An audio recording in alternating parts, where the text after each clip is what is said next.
ಆಚಿ ಮಸಾಲ. ಎಂತ ಅಡಿಗೆಯ ರುಚಿಯಾಗೋ ರಹಸ್ಯವು 20 ರೂಪಾಯಿ. ಕೆಪಿಎಸ್ಸಿ ಸ್ಥಾನಕ್ಕೆ ಶಿವಶಂಕರಪ್ಪ ಸಾಹುಕಾರ್ ಮರು ನೇಮಕ ವಿಚಾರವಾಗಿ ಮತ್ತೆ ಅಮಾನತಿಗೆ ಮುಂದಿನ ಸಂಪುಟದಲ್ಲಿ ಇದರ ಬಗ್ಗೆ ಮಂಡಿಸಿ ನಿರ್ಧಾರವನ್ನ ತೆಗೆದುಕೊಳ್ಳೋದಕ್ಕೆ ನಿರ್ಧರಿಸಲಾಗಿದೆ. ರಾಜ್ಯಪಾಲರಿಗೆ ಶಿಫಾರಸು ಕಳುಹಿಸೋದಕ್ಕೆ ರಾಜ್ಯ ಸರ್ಕಾರ ಸಿದ್ಧತೆಗಳನ್ನ ಮಾಡಿಕೊಳ್ತಾ ಇದೆ. ಅಮಾನತು ಮಾಡುವಂತೆ ರಾಜ್ಯಪಾಲರಿಗೆ ಶಿಫಾರಸು ನೀಡುವಂತಹ ಸಾಧ್ಯತೆಗಳು ಇರುವಂತದ್ದು. ತಾಂತ್ರಿಕ ಕಾರಣದಿಂದ ಅಮಾನತು ಆದೇಶ ಹೈಕೋರ್ಟ್ ರದ್ದು ಮಾಡಿದೆ ಅಂತ ಹೇಳಲಾಗ್ತಾ ಇದೆ. ಕೆಪಿಎಸ್ಸಿ ಹುದ್ದೆಯಲ್ಲಿ ಮುಂದುವರಿಸುವಂತೆ ಈಗಾಗಲೇ ಹೈಕೋರ್ಟ್ ಸೂಚನೆಯನ್ನ ನೀಡಿರುವಂತದ್ದು. ಹಾಗಾಗಿ ಈಗ ನಿಯಮ ಅನುಸಾರವಾಗಿ ಅಮಾನತು ಪ್ರಕ್ರಿಯೆಗೆ ಈಗ ಸರ್ಕಾರ ಮುಂದಾಗಿದೆ. ಸರ್ಕಾರದಿಂದ ಮುಂದಿನ ಕಾನೂನು ಕ್ರಮವನ್ನ ಜರುಗಿಸೋದಕ್ಕೆ ನಿರ್ಧಾರವನ್ನ ತೆಗೆದುಕೊಳ್ಳಲಾಗ್ತಾ ಇದೆ. ಕೆಪಿಎಸ್ಸಿ ಸ್ಥಾನಕ್ಕೆ ಶಿವಶಂಕರಪ್ಪ ಸಾಹುಕಾರ್ ಅವರನ್ನ ಮರು ನೇಮಕ ಮಾಡಬೇಕು ಅಂತ ಹೇಳಿ ಏನು ಆದೇಶವನ್ನ ಹೈಕೋರ್ಟ್ನಿಂದ ನೀಡಲಾಗಿತ್ತು. ಈ ವಿಚಾರವಾಗಿ ಈಗ ಸರ್ಕಾರ ಈ ಒಂದು ನಿರ್ಧಾರವನ್ನ ತೆಗೆದುಕೊಳ್ತಾ ಇದೆ.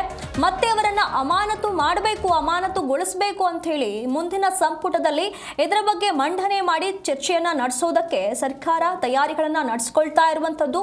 ಹಾಗೆ ರಾಜ್ಯಪಾಲರಿಗೆ ಈ ವಿಚಾರವಾಗಿ ಶಿಫಾರಸು ಕಳುಹಿಸೋದಕ್ಕೆ ರಾಜ್ಯ ಸರ್ಕಾರ ಸಿದ್ಧತೆಗಳನ್ನ ಮಾಡಿಕೊಳ್ತಾ ಇದೆ. ಅಮಾನತು ಮಾಡಿ ಅಂತ ಹೇಳಿ ರಾಜ್ಯಪಾಲರಿಗೆ ಶಿಫಾರಸು ಮಾಡುವಂತಹ ಸಾಧ್ಯತೆ ಇರುವಂತದ್ದು.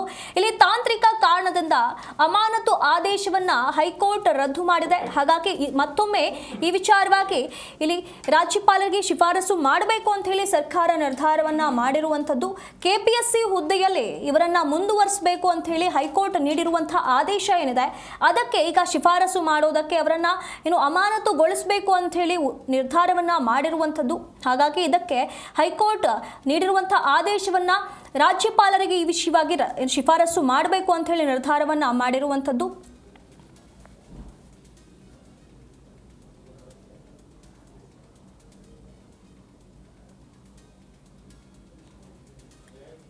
ಇಲ್ಲಿ ನಿಯಮ ಅನುಸಾರವಾಗಿ ಅಮಾನತು ಪ್ರಕ್ರಿಯೆ ವಿಚಾರವಾಗಿ ಏನು ಸರ್ಕಾರ ಮುಂದಾಗ್ತಾ ಇರುವಂಥದ್ದು. ನಿನ್ನೆ ಬಂದಂಥ ನಿರ್ಧಾರ ಏನಿತ್ತು ಈ ವಿಚಾರವಾಗಿ ಸರ್ಕಾರ ಈ ರೀತಿಯಾದ ನಿರ್ಧಾರವನ್ನು ತೆಗೆದುಕೊಳ್ಬೇಕು ಅಂತ ಹೇಳಿ ಮುಂದಾಗ್ತಾ ಇರುವಂಥದ್ದು.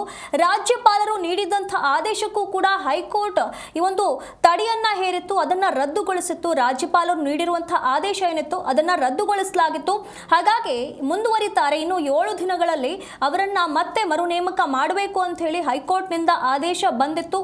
ಹಾಗಾಗಿ ಈ ವಿಚಾರವಾಗಿ ನಿರ್ಧಾರವನ್ನ ಬದಲಾಯಿಸೋದಕ್ಕೆ ಇಲ್ಲಿ ಮರು ನೇಮಕದ ವಿಚಾರವಾಗಿ ಬೇಡ, ಅವರನ್ನ ಅಮಾನತು ಮಾಡಬೇಕು ಅಂತ ಹೇಳಿ ಸಂಪುಟದಲ್ಲಿ ಮಂಡಿಸಿ ಇದರ ಬಗ್ಗೆ ನಿರ್ಧಾರವನ್ನ ತೆಗೆದುಕೊಳ್ಬೇಕು ಅಂತ ಹೇಳಿ ಸರ್ಕಾರ ಸಿದ್ಧತೆಗಳನ್ನ ನಡೆಸಿರುವಂಥದ್ದು.